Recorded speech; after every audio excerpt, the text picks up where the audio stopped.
नमस्कार दोस्तों। आज हम बात करेंगे अरावली की जो सेकंड पार्ट है उसको लेकर हम चर्चा करेंगे। जो पिछली क्लास थी उसमें हमने अरावली की काफी सारी बातें कर ली थी। यानी अरावली की बात करूं मैं, पिछली क्लास में हमने दोस्तों बहुत सारी बातें कर ली थी। जैसे इसकी उत्पत्ति की हमने बात कर ली, इसके विस्तार की हमने बात कर ली। विस्तार भी कहाँ सर, भारत में बात कर ली इसकी, और राजस्थान में भी बात कर ली। हालांकि राजस्थान के वास्तविक रूप से 7 जिलों में इसका विस्तार है जिसके बारे में लिखाऊंगा, ठीक है ना। और इसके अलावा इसकी उत्पत्ति के अलावा इसके अर्थ की बात कर ली, अर्थ आपको बता ही दिया था, ठीक है ना। चोटियों की क्या थी, एक पंक्ति थी या मैं श्रृंखला बोल सकता हूँ इसको, ठीक है। और इसके अलावा क्या बात कर लिया था, यहाँ के क्षेत्रफल की बात कर ली थी मैंने, यहाँ ये क्षेत्रफल कितना है, यहाँ की मैंने जनसंख्या की बात कर ली थी, ठीक है ना। और इसकी उत्पत्ति किस काल में हुई थी, समय की हमने बात कर ली थी, किस समय में अरावली की उत्पत्ति हुई थी, ठीक है ना। इसके अलावा और भी हमने बात कर ली थी। इसके अलावा और क्या बात कर ली थी सर, और हमने आकृति की बात करती थी, भाई आकृति कैसी है, तानपुरे नुमा है, ठीक है ना। बहुत सारी चीजें हमने बात कर ली थी, ठीक है। आज हम बात करेंगे इसके आगे की चर्चा। तो शुरू करते हैं आज की क्लास से। क्या अरावली की अक्षांश व देशांतर विस्तार, अरावली का अक्षांश एवं देशांतर विस्तार, इसकी हम बात करेंगे कि किस तरीके से अरावली अक्षांश और देशांतर में स्थित है। तो देखते हैं एक बार आपके सामने, देखो जरा, ये आपका राजस्थान है दोस्तों, क्लियर। ये आपका क्या है, राजस्थान है। और इस राजस्थान में आपके, ये आपके अरावली है, क्लियर। अब देखते हैं सर, आगे की बात करते हैं। अरावली में यहाँ पे पड़ता था आपका क्या, इधर मैंने बताया था सिरोही, और इधर आपका डूंगरपुर है, नीचे बांसवाड़ा पड़ता ही है, ठीक है। इसके अलावा मैंने आपको इधर बताया था क्या, झुंझुनू, ठीक है। और इसके अलावा मैंने बता दें यहाँ अलवर, ठीक है दोस्तों। हम बात करें किसकी, सर अरावली की बात करें, और अरावली का कौन से किस पार्ट की बात कर रहे हैं सर, अक्षांश और देशांतर की बात कर रहे हैं। आपको याद होना चाहिए अक्षांश किसे कहते हैं, थोड़ा याद करो अगर याद हो। अक्षांश किसे कहते हैं, भूमध्य रेखा के समानांतर खींची गई काल्पनिक रेखा, एक तरीके से ये क्या है आपकी अक्षांश, ठीक है, रेखा है। और अक्षांश रेखा कुछ इस तरीके से होती है, आपके सामने मैंने समकक्ष रख दिया है। तो सर कितनी अक्षांश से कितनी अक्षांश तक है, तो ये भी आपको याद रखना है क्योंकि ये इंपॉर्टेंट है आपके लिए। ये है आपका 23 डिग्री 20 मिनट है, 23 डिग्री 20 मिनट है, उत्तरी अक्षांश, उत्तरी अक्षांश से आपका पड़ता है कितना, 28 डिग्री 20 मिनट है, कितना, 28 डिग्री 20 मिनट है उत्तरी अक्षांश, क्लियर दोस्तों। यानी मैं कहूं इस तरीके से अरावली का अक्षांशीय विस्तार आपके समकक्ष है, क्लियर। तो ये अगर अब मैं बात करूं देशांतर की, तो देशांतर रेखाओं की मैं बात करूं तो कुछ इस तरीके से मैं बात करता हूं, क्योंकि देशांतर रेखाएं जो हैं,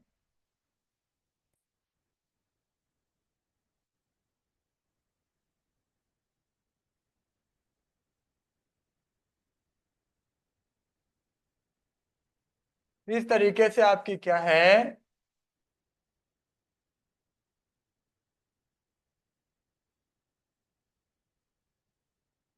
ये आपकी देशांतर रेखा है। क्योंकि आपको पता है कि देशांतर रेखाएं क्या है, कर्क रेखा के लंबवत है, जो मैंने आपको बताया था, कोणात्मक जो निर्धारित करती है। ठीक है सर। अब यहां से और एक तरीके से आपके, ठीक है ना,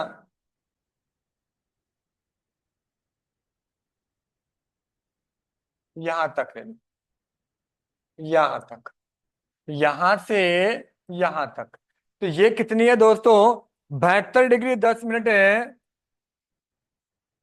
72 डिग्री 10 मिनट है पूर्वी देशांतर है। ठीक है ना। और आपकी मैं बात करूं, 77 डिग्री 03 मिनट है। 77 डिग्री, कुछ किताबों में केवल 77 डिग्री है। 77 डिग्री 3 मिनट है पूर्वी देशांतर है। क्लियर। इस तरीके से अरावली का अक्षांश और देशांतर का जो है आपके सामने विस्तार है।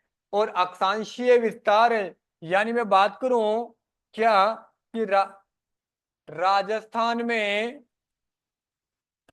अरावली का कुल अक्षांशीय, बहुत अच्छा प्रश्न नहीं है, कुल अक्षांशीय विस्तार है। तो दोस्तों आप क्या करोगे, आपके सामने है 28 और ये कितना इधर 25, तो कितने डिग्री हो गया आपके? 5 डिग्री अक्षांश विस्तार है इसका। अरावली का राजस्थान में लगभग 5 डिग्री अक्षांश विस्तार है। अगर मैं वहीं यही बात में इसके अलावा मैं बात करूं किसकी,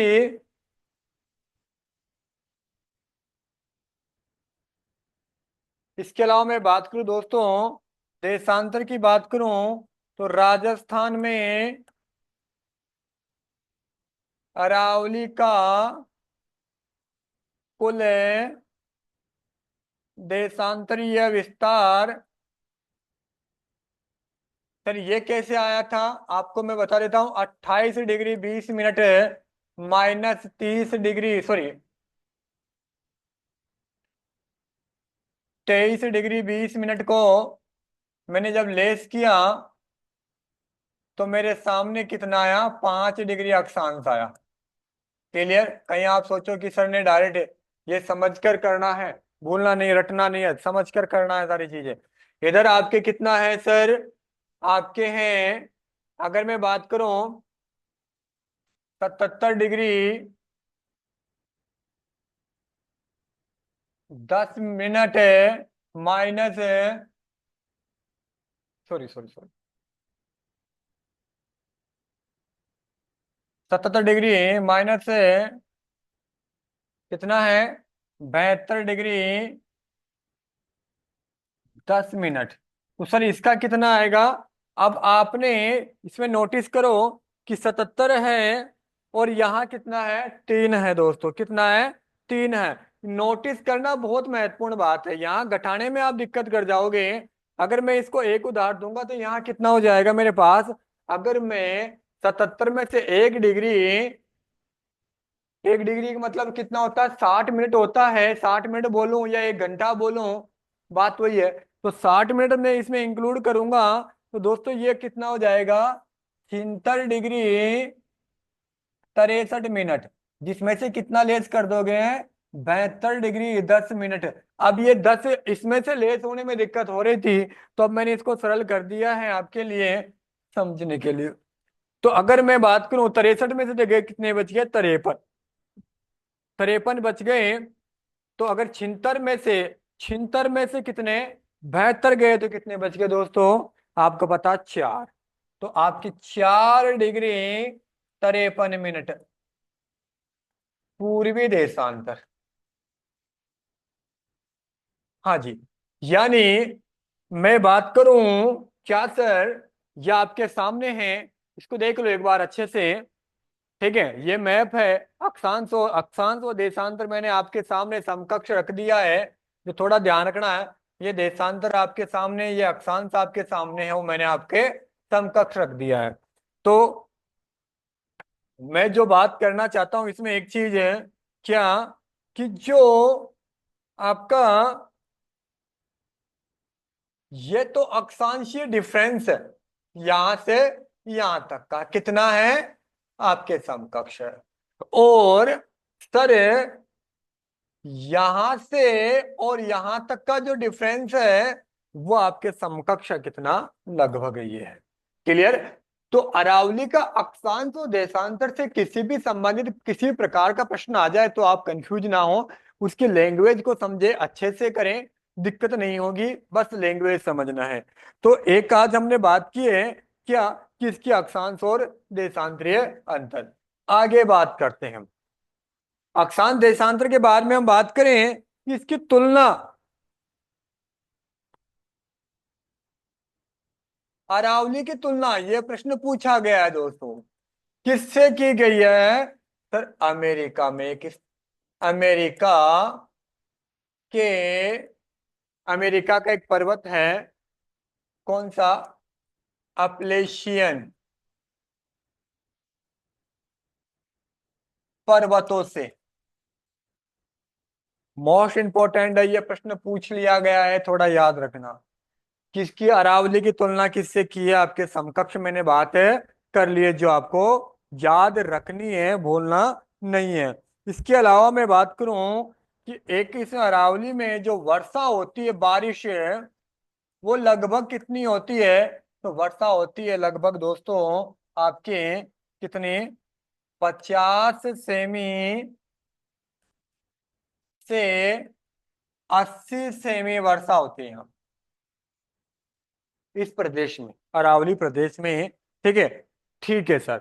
इसके बाद में यहां मैं बात करूं किसकी, मिट्टी की। सर मिट्टी कौन सी, डियर स्टूडेंट्स, मिट्टी यहाँ पे पाई जाती है कौन सी, पर्वतीय मिट्टी। हालांकि हम मिट्टियां पढ़ेंगे तब वहां अलग से इनके वानस्पतिक नाम भी पढ़ेंगे। तो कौन सी मिट्टी सर, पर्वतीय मिट्टी पाई जाती है, या पर्वतीय मृदा जिसको मैं बोलूं। ठीक है। और इस मृदा का जो रंग होता है वो लाल लेटेराइट होता है, कैसा होता है, लाल लेटेराइट। लाल लेटेराइट इसका रंग होता है। और ये उपजाऊ है किसके लिए, फसल कौन सी पैदा होती है इसमें। सर फसल पैदा होती है इसमें क्या, मक्का। और मक्का सबसे सर्वाधिक है कौन से जिले में पैदा होती है, ये भी आपको याद रखना है, वो कौन सा जिला है, उदयपुर में। इस तरीके से। क्लियर। तो ये हमने वर्षा की बात कर ली। ठीक है। अब बात करूं मैं इसका दिशा के आधार पर जो विस्तार है, किसके आधार पर, दिशा के आधार पर विस्तार, इसका भारत में और राजस्थान में विस्तार कैसे है। दोस्तों जो विस्तार है इसका, वो दक्षिण पश्चिम से उत्तर पूर्व की ओर। ठीक है। यानी इसका जो विस्तार माना गया है वो कैसा है, वो देखो, उस इसका जो विस्तार है दोस्तों,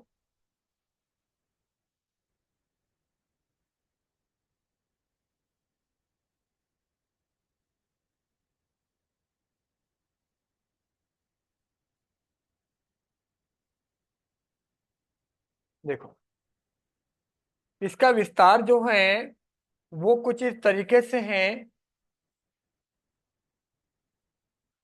ठीक है ना, राजस्थान में हो या भारत में हो, भारत में भी लगभग है, इधर से गुजरात से निकलती है, गुजरात से आपको दिखाई देती है खेड़ ब्रह्मा से, सतह इसकी दिखाई देती है अरावली के। पिछले वीडियो में मैंने बताया था अरावली का मूल कहाँ है, आपको मैंने बताया था अरब सागर में, महाद्वीप बोले तो हिंद महासागर है, सॉरी महासागर बोले तो हिंद महासागर है। और हिंद महासागर में कौन, अरब सागर, अरब सागर में भी कहाँ, लक्षद्वीप में, लक्षद्वीप में भी कहाँ, मेनिका है। ये सारी बातें मैंने बात की थी। ठीक है। तो इसका जो विस्तार है वो किधर से है, सर दक्षिण पश्चिम से, उत्तर पूर्व की ओर, इस तरीके से। तो मैं एक चीज आपके सामने इसके बारे में बात करूं कि सर, डियर स्टूडेंट्स, एक चीज मुझे बताना आप क्या, कि अरावली का अरावली का विस्तार जो है, आपको मैंने समकक्ष रख दिया आपकी क्या, दक्षिण पश्चिम से उत्तर पूर्व की ओर। क्लियर? लेकिन मैं एक चीज बोलूं, अरावली का विस्तार देखो, इसकी सर्वाधिक चौड़ाई, सर्वाधिक चौड़ाई वो किधर पड़ती है सर? दक्षिण पश्चिम में है। और न्यूनतम चौड़ाई,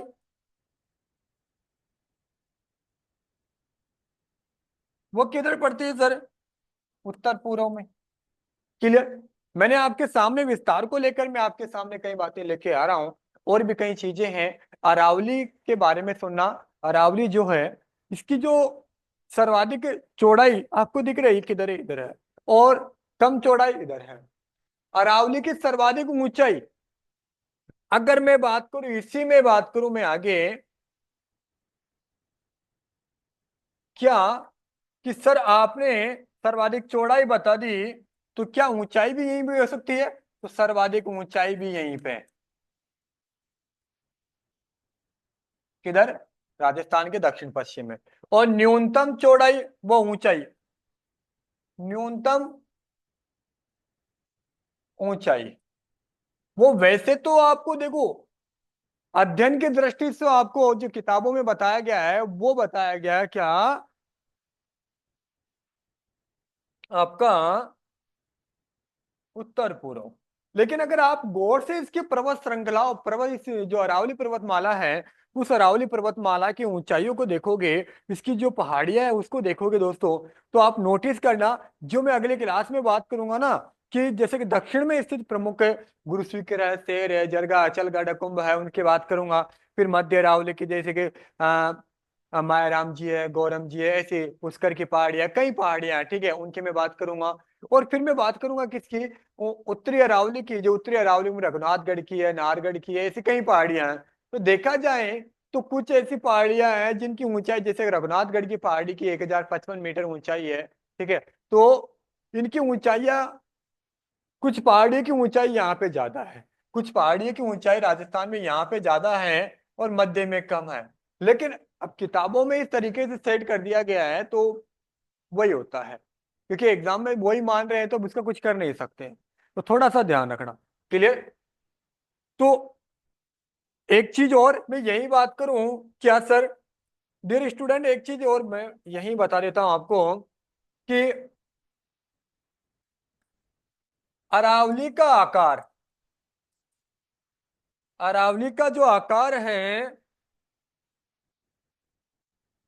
दक्षिण पश्चिम से उत्तर पूर्व की ओर घटता है।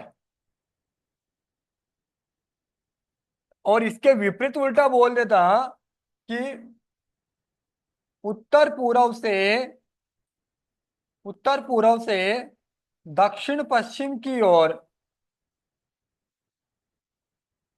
इसका आकार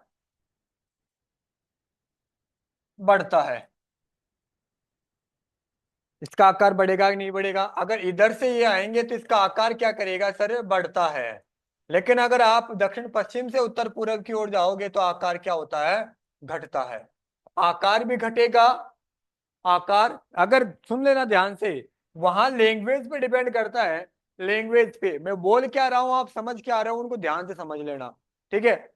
दक्षिण पश्चिम से उत्तर पूर्व की ओर जाओगे तो आकार घटेगा, चौड़ाई घटेगी, ठीक है, ऊंचाई घटेगी, आकार घटेगा, चौड़ाई घटेगी, ठीक है ना, ध्यान रखना, ऊंचाई भी घटेगी। इसके अलावा आप इसके विपरीत आओगे तो इसका ठीक विपरीत बोलेंगे। क्लियर? अधिक टूटी हुई, अधिक टूटी हुई,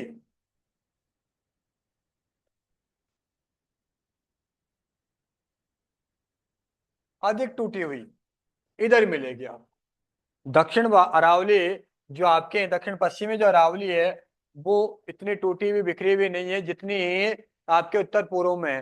तो सर्वाधिक कटा फटा की मैं बात करूं तो इसी एरिया में आपको पड़ता है, क्योंकि ये इसकी जो आकृति जैसे घटती जाती है, ठीक है ना, और इसका आकार जैसे छोटा होता जाता है उस तरीके से इसका आकार जो है वो लगभग है 100 किलोमीटर इस तरीके से है यहाँ पे, लगभग 100 किलोमीटर। और इधर आपके क्या हो जाता है, 10 किलोमीटर से भी कम हो जाता है लगभग, इस तरीके से। तो ये आकार की बात कर ली मैंने, विस्तार की बात कर ली मैंने, ठीक है ना। अब मैं बात करूं आगे, क्या राजस्थान में, हाँ जी, राजस्थान में वास्तविक रूप से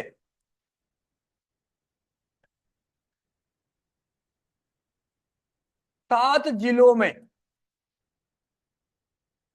वैसे कुछ किताबों में देखो 13 जिले हैं, लेकिन वास्तविक रूप से कितने हैं, 7 जिले हैं। कोई और होते हैं, कई और किताबों में 17 भी दे रखा है। कितना दे रखा है, 17 भी दे रखा है। लेकिन वास्तविक तो ध्यान रखना है वो कितना है, कहीं गलती मत करना, वास्तविक शब्द आ जाए तो थोड़ा ध्यान रखना है ये। सर तो ये वास्तविक में जो है वो कौन कौन से हैं आपकी, जरा बता सकते हो क्या कि वास्तविक में आपके कितने जिले आते हैं। बिल्कुल, आपके वास्तविक में जो आते हैं, जैसे कि मैं बात करूं, अलवर, अलवर,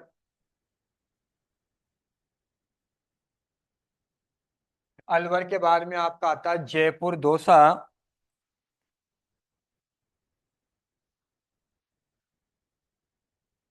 ठीक है। उसके बाद में आपका आता अजमेर, ठीक है। अजमेर के बाद में आता आपका राजसमंद,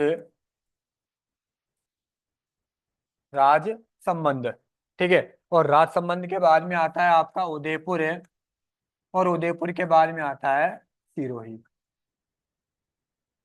दोस्तों, मैंने क्या बोला, मैंने बोला है वास्तविक रूप से, क्या बोला है, वास्तविक रूप से कितने जिले, 7 जिले। क्लियर, कितने, 7 जिले, क्लियर। लेकिन और भी अंश तक कई जिले हैं जिनमें जाती हैं, जैसे कि मैं बात करूं, सिरोही, सॉरी, सीकर हो गया, अंश तक, यानी और भी कई जिलों में आपकी दिखाई देती है। वो कौन कौन से मैं आपको बता देता हूँ थोड़ा सा, अंशतः, जैसे कि झुंझुनू, सीकर, ठीक है ना, आपके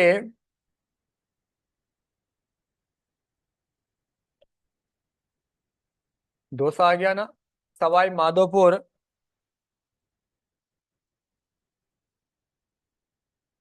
आपके इसके अलावा टोंक, ठीक है, और आपके डूंगरपुर, ठीक है, अंशतः। तो ये और भी आपके सामने है, जैसे कि और भी है इसमें, सीकर, झुंझुनू हो गया, आपका टोंक हो गया, डूंगरपुर हो गए, और एक आपका जिला बसता है आपके,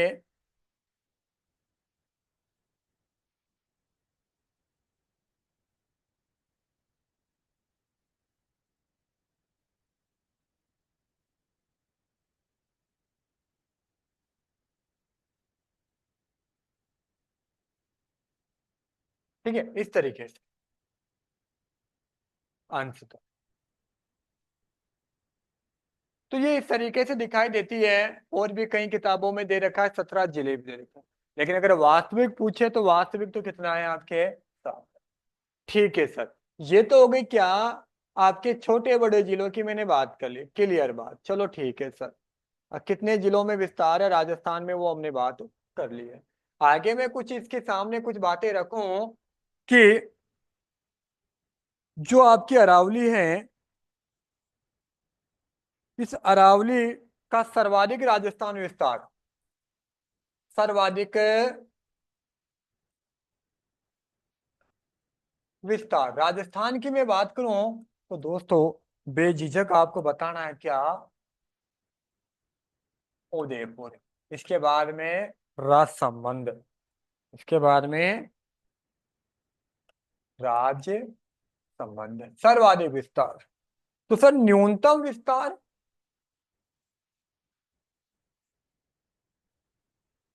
न्यूनतम विस्तार कहाँ है? अजमेर में। न्यूनतम विस्तार कहाँ है? अजमेर में। और अरावली का केंद्र भी कहाँ है? अरावली का केंद्रीय भाग, अरावली का केंद्रीय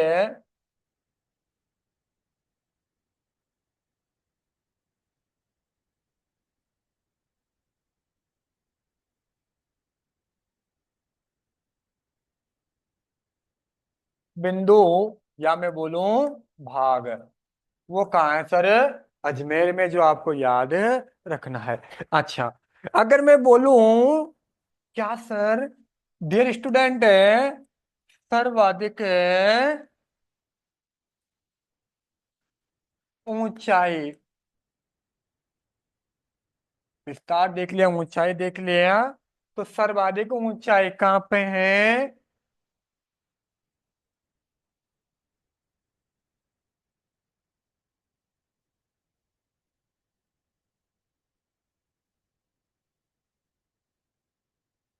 सर्वाधिक ऊंचाई की मैं बात करूं तो आपको क्या बताना है? सर राजस्थान में सर्वाधिक ऊंचाई कहाँ है? सिरोही जिले में है।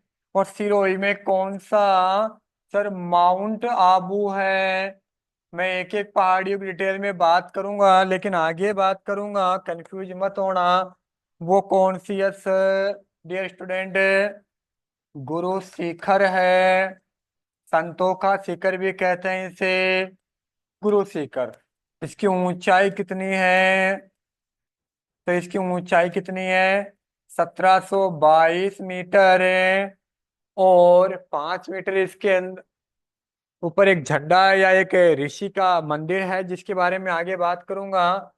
तो वैसे उस झंडे सहित इसकी ऊंचाई कितनी है, मंदिर सहित या झंडे सहित? 1727 मीटर। आपको ये याद रखना है, अगर झंडे सहित पूछे या फिर मंदिर सहित पूछे तो आपको ये बताना है, ठीक है। तो सर इसकी फिट में भी ऊंचाई हो सकती है क्या? ये प्रश्न भी आ चुका है। ये प्रश्न भी आपके आ चुका है कि इसकी फिट में ऊंचाई, बिल्कुल, इसकी फिट में ऊंचाई जो है वो आपके पूछ सकता है। और वो कितनी है दोस्तों? आपके 5650 फीट लगभग इसकी ऊंचाई। ये एग्जाम में कई बार पूछ लिया, ये एग्जाम में आपके कई बार पूछ लिया है। क्लियर? हमने इसकी ऊंचाई की बात कर ली, विस्तार की बात कर ली। अच्छा, इसके अलावा और क्या बात कर सकते हैं इसके बारे में? देखो, एक चीज और ध्यान रखना, इस पर्वत,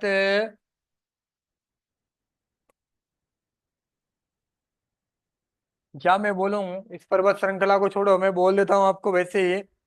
अरावली का उच्चतम शहर है,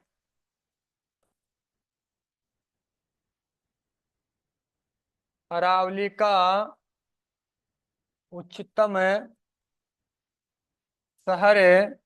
और एक बोलूं मैं, अरावली का निम्नतम शहर है, यानी नीचे। वो दोनों याद रखना। तो शहर कौन सा है ऊंचाई पे? याद रखना, कौन सा? माउंट आबू। ठीक है। और नीचे की बात करें तो कौन सा आएगा आपके? पुष्कर। कौन सा आएगा? पुष्कर। और दूसरा जिला अगर ऊंचा पूछ ले तो कौन सा आएगा? जो दूसरा ऊंचा जो है वो प्रतापगढ़ है। वो कौन सा है? प्रतापगढ़ शहर। क्लियर? जो उदयपुर, चित्तौड़गढ़ और बांसवाड़ा, 3 जिलों के पुनर्गठन से जिले का निर्माण किया गया था, आपको पता ही होगा। ठीक है। तो ये हमने बात कर ली, इसके जिलों की हमने बात कर ली, इसकी ऊंचाई की हमने बात कर ली। अगली जो बातें हैं, जो महत्वपूर्ण बातें हैं, और वो क्या है? अरावली की विशेषता।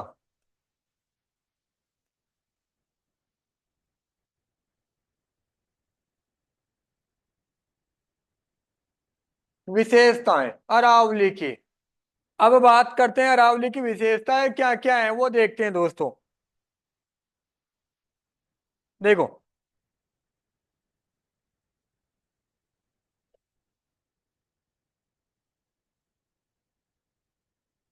यह विश्व यह विश्व की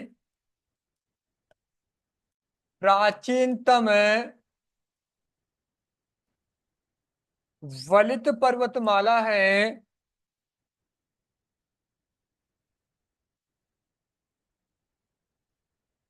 वलित पर्वतमाला है जिसकी तुलना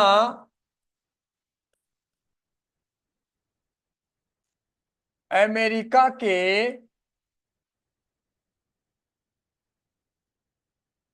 अपलेशियन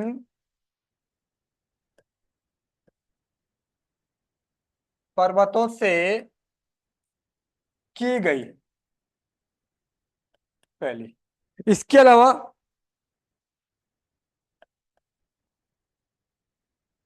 इसका प्रारंभिक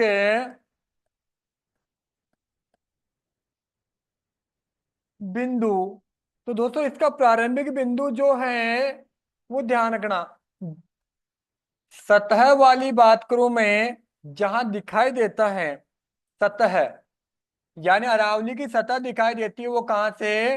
आपको याद रखना, खेड़ ब्रह्मा से, जो मैंने आपको बता दिया। कहां से? खेड़ ब्रह्मा, जो कहाँ पड़ता है? गुजरात में पड़ता है। याद रखना, कहां से? गुजरात से। ठीक है। दूसरी अगर मैं बात करूं आपके सामने, क्या कि ये तो प्रारंभिक बिंदु जो सतह से दिखाई देता है, लेकिन इसका एक प्रारंभिक बिंदु और है। वो कौन सा है? अरब सागर। कौन सा है? अरब सागर। क्लियर। और इसका अंतिम बिंदु,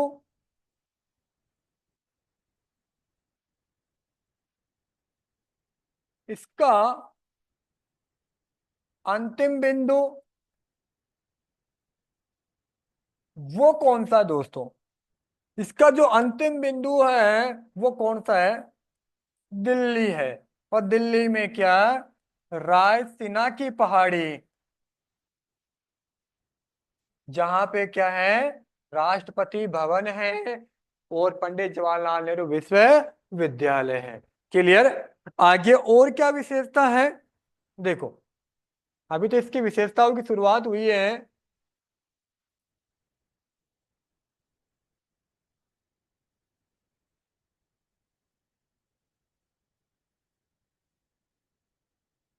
अगली विशेषता दोस्तों, सर्वाधिक चौड़ाई व ऊंचाई जो कहाँ मिलेगी? अरावली की सर्वाधिक चौड़ाई व ऊंचाई वो कहाँ मिलेगी सर? दक्षिण पश्चिम सीमा पर, यानी गुजरात हो गया, राजस्थान में आपके सिरोही, उदयपुर, ठीक है ना, राजसमंद वगैरह, इनसे इनमें देखी जाती है। और अरावली अधिक टूटी हुई, ये प्रश्न भी आ चुका, टूटी हुई व कम चौड़ी, अधिक टूटी हुई और कम चौड़ी, वो कहाँ है दोस्तों? उत्तर पूर्व में। ठीक है। इसके अलावा और क्या विशेषता है? और ये विशेषता है क्या? राजस्थान के भौतिक प्रदेश को दो भागों में दो भागों में विभाजित करती है। एक तो अरावली करती है, एक 50 सेमी समवर्षा भी करती है, याद रखना। हाँ। इसके अलावा और क्या है? इसकी और विशेषता, इसके समानांतर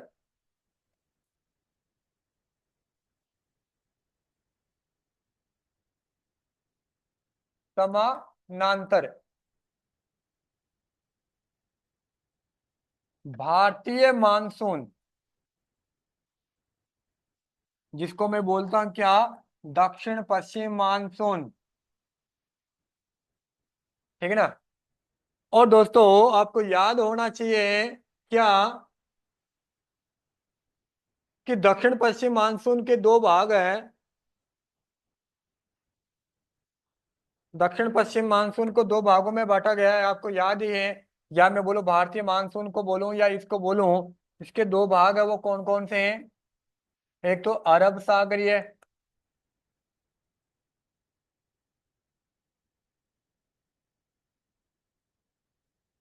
एक तो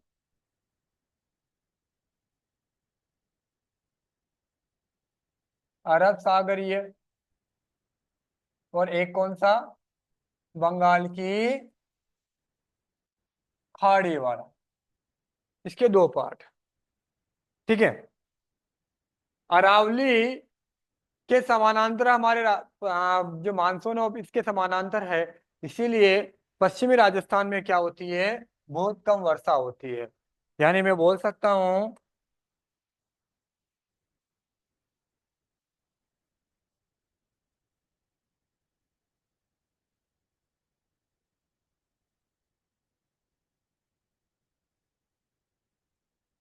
दक्षिण पश्चिम मानसून अरब सागरीय, सॉरी, दक्षिण पश्चिम मानसून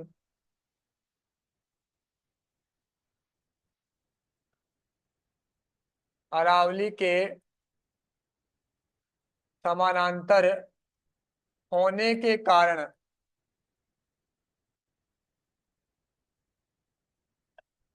होने के कारण उत्तर पश्चिम राजस्थान में न्यूनतम वर्षा होती है। कैसे होती है वो देखो।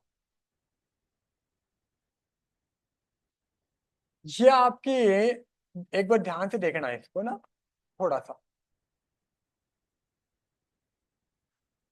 दोपहर की क्लास आज अब लग रही है, पेपर था इस वजह से मैं क्लास ले नहीं पाया। ठीक है। ये आपका क्या है सर, डियर स्टूडेंट, ये आपका भौतिक प्रदेश है कौन सा, मरु प्रदेश। यानी आपका पश्चिम है, ये आपका उत्तर है, आपका पूर्व है, ये आपका दक्षिण है। यहाँ पे आपका थार मरुस्थल है। और इस मरु प्रदेश में लगभग 20 से 40 सेमी, कुछ किताबों में 20 से 50 सेमी वर्षा होती है। और ये जो अरावली के समानांतर, ये 50 सेमी समवर्षा है, एक तरीके से समवर्षा।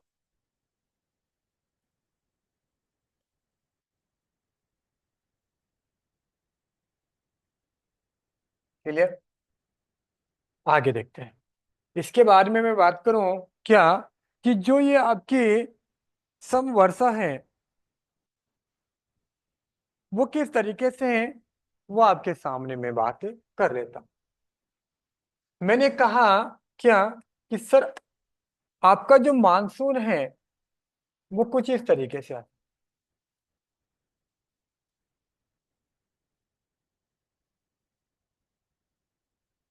तो मानसून का जो प्रवेश द्वार है राजस्थान में, मानसून का प्रवेश द्वार किस जिले को कहते हैं, बांसवाड़ा को कहते हैं। सही बात है। और मानसून का ठहराव भी बांसवाड़ा को कहते हैं। ठीक है। जो मैं मानसून पढ़ाऊंगा तब बात करूंगा। इसके अलावा जैसे कि आपको मैं बात करूं, अब अरब सागरीय मानसून से सर्वाधिक वर्षा आपके कहाँ होती है, आपके जैसे कि सिरोही हो गया, उदयपुर हो गया, डूंगरपुर हो गया, और आपका बांसवाड़ा हो गया। इन चारों। लेकिन अगर मैं बोलूं बंगाल की खाड़ी वाला, सॉरी, बंगाल की खाड़ी वाला मानसून, बंगाल की खाड़ी वाला मानसून, तो दोस्तों बंगाल की खाड़ी वाले मानसून का प्रवेश किसे कहते हैं? झालावाड़ को कहते हैं। यानी दक्षिण पूर्वी पठारी भाग से बंगाल की खाड़ी वाले मानसून का प्रवेश होता है, जो मैं आगे अगर आपकी जलवायु हम बात करेंगे उस टॉपिक की जब बात करेंगे, अभी तो थोड़ा वैसे ही। तो ये समानांतर होता है, इसलिए ध्यान रखना इस मानसून से 90% जो वर्षा हो जाती है वो इन चारों जिलों में हो जाती है। कितने? 90%। और फिर ये अरावली की इन पहाड़ियों के समानांतर निकल जाता है। और जो ये पहाड़ियां हैं इन पहाड़ियों के समानांतर रहता है, इसलिए यहाँ बारिश होती है। फिर होता क्या है कि इसकी जो दूसरी शाखा होती है दक्षिण पश्चिम मानसून की बंगाल की खाड़ी वाली, ये जब राजस्थान में प्रवेश करता है झालावाड़ से दक्षिण पूर्वी पठारी भाग से, तो ये अरावली के विपरीत होता है, तो पूर्वी राजस्थान में खूब बारिश करता है। पूर्वी राजस्थान में क्या करता है? बारिश करता है।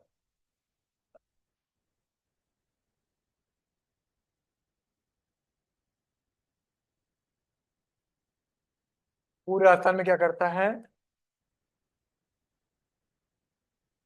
बारिश करता है। ये क्या चक्कर है? ठीक है, इस राजस्थान में क्या करता है? ये बारिश करता है। क्लियर? तो 10% वो गिनी चुनी इन इलाकों में बारिश करता है, उस टाइम पे बंगाली खाड़ी वाले का मानसून का प्रवेश हो जाता है। और ये अरावली के विपरीत होने के कारण है, और अरावली की वृष्टि छाया के कारण है। अरावली की वृष्टि छाया किससे पड़ रही है? थार के मरुस्थल में पड़ रही है। इस कारण राजस्थान में इससे भी बारिश नहीं होती। इसलिए मैं कह सकता हूं कि राजस्थान में एक जल विभाजक के रूप में कार्य करती है, भारत में जल विभाजक के रूप में कार्य करती है। ठीक है, आगे हम चर्चा करें इसकी और विशेषताओं की। क्या यह प्रदेश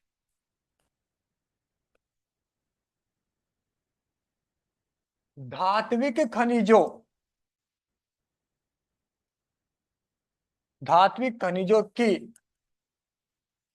प्रधानता रखता है? धात्विक खनिजों की, जैसे कि मैं बात करूं सीसा, जस्ता, तांबा, ठीक है ना? ठीक है ना? और आपके और भी है, जैसे कि जिप्सम है। सॉरी, जिप्सम नहीं है इसमें। धात्विक है, जैसे कि लोहा वगैरह हो गया, तांबा हो गया। और भी कई ऐसी चीजें हैं जिसके बारे में हम बात करेंगे, चर्चा जब इसके एक टॉपिक को लेकर हम बात करेंगे, ठीक है ना? कि धात्विक अधात्विक तत्वों की बात करेंगे तब वहां बात करेंगे। एग्जाम्पल के रूप में मैंने आपके सामने रखा है। तो धात्विक खनिजों की प्रधानता किस भौतिक प्रदेश में है? आपके अरावली में है। ठीक है, इसके अलावा और इस कारण है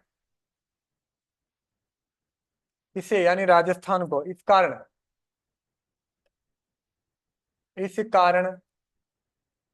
राजस्थान को क्या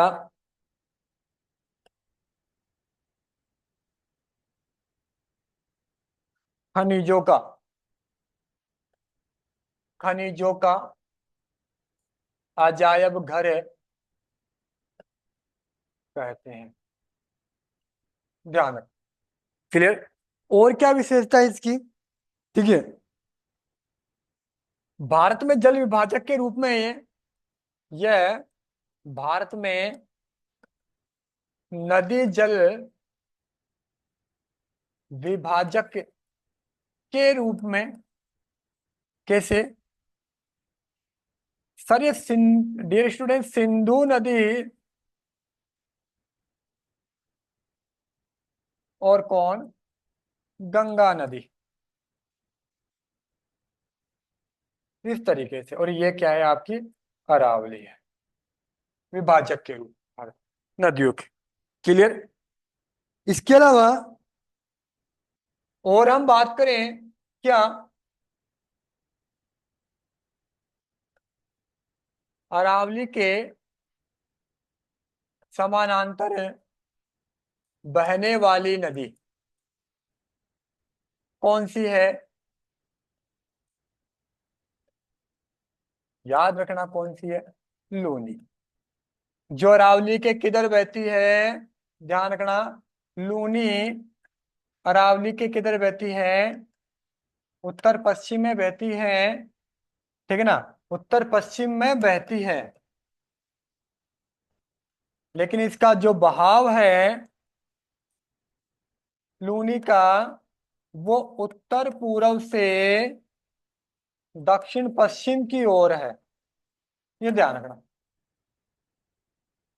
तो अरावली के समानांतर जो नदी बहने वाली है वो कौन सी आपकी, लूनी है। और अरावली को दो भागों में विभाजित करने वाली नदी,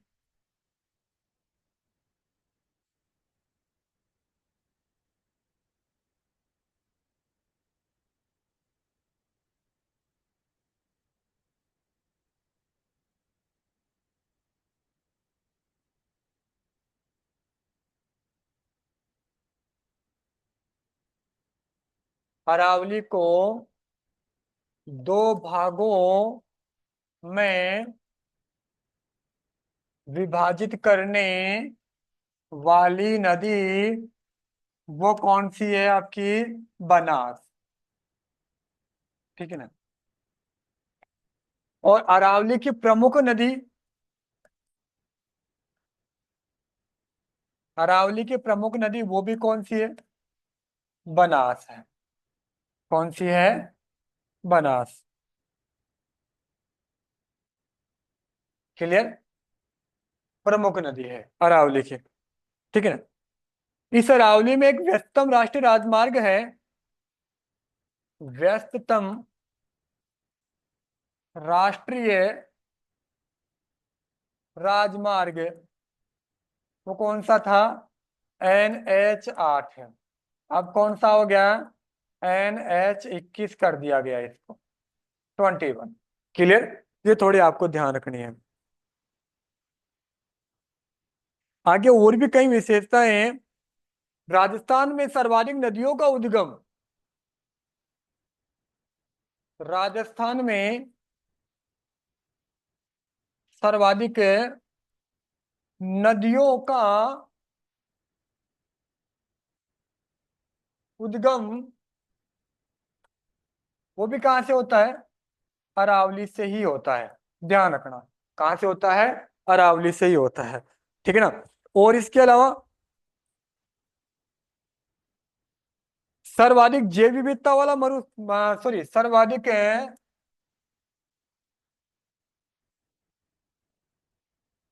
सर्वाधिक जैव विविधता वाला भौतिक प्रदेश, राजस्थान की बात कर रहा हूं। सर्वाधिक जैव विविधता वाला, मैं बात करूं किसकी, कि मरुस्थल की, तो मरुस्थल तो सर्वाधिक जैव विविधता वाला विश्व में है वो विश्व में है। लेकिन राजस्थान में भौतिक प्रदेशों की बात करूं तो वो कौन सा है आपका, अरावली है, वो आपको याद रखना है। इसके अलावा इसकी और क्या विशेषता है, ठीक है ना।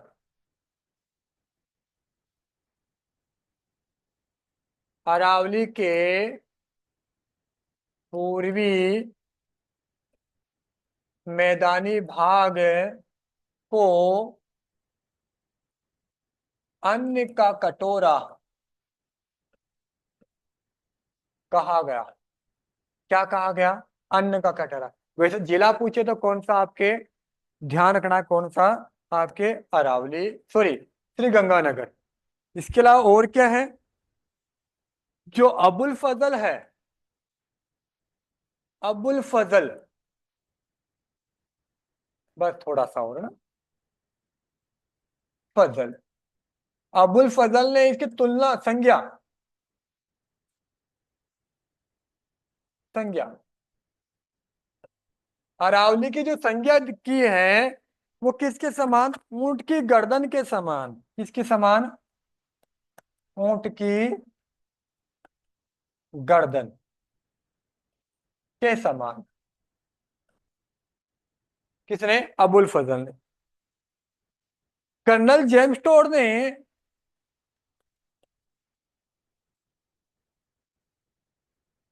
जो इसकी तुलना की है, संज्ञा दी है इसको, वो दी है राजपूताने की सुरक्षा दीवार। राजपूताने की सुरक्षा दीवार, किसने? अबुल फजल ने इसकी संज्ञा दी है। ठीक है ना? इसके अलावा और क्या विशेषता है इसकी? और जैसे कि मैं बात करूं एक दो और मैं मोटी मोटी बता देता हूं, वैसे बहुत सारी है जितनी करोगे। वन संपदा, वन संपदा एवं वन्य जीव की दृष्टि से संपन्न भौतिक प्रदेश है ये। ठीक है ना? बहुत सारी विशेषताएं अरावली के बारे में हम जितना करेंगे उतनी कम है। कल हम बात करेंगे किसके? कल का टॉपिक रहेगा क्या? अरावली के प्रमुख भाग, और वो कितने हैं? 13। वो कौन कौन से हैं कल बात करेंगे। वैसे तो उत्तरी अरावली, मध्य अरावली और दक्षिणी अरावली। ठीक है? इनके उत्तरी अरावली का विस्तार कौन कौन से जिले में है, मध्य अरावली का विस्तार कौन कौन से जिले में है, दक्षिण अरावली का कौन कौन से में है, उत्तरी अरावली में कौन कौन से जिले आते हैं, इनकी बात करेंगे। मध्य में और तीनों में बात करेंगे। फिर इनमें सर्वाधिक विस्तार किस जिले में है, न्यूनतम किस जिले में, उनकी बात करेंगे। इनमें प्रमुख पहाड़ियां, जैसे कि आपने सोचा होगा कि सर आपने किसी पहाड़ी के बारे में नाम नहीं बताया, वो पहाड़ियां हम यहाँ बात करेंगे, डिटेल में भी बात करेंगे उनके बारे में। तो अभी भी अरावली के दो पार्ट तो कम से कम होंगे। तो आज आपका सेकंड पार्ट है, कल आपका थर्ड, और परसों आपका फोर्थ पार्ट आपके सामने आ जाएगा। कल का आपका संडे का अवकाश रहेगा। फिर मिलते हैं मंडे को। थैंक यू, धन्यवाद।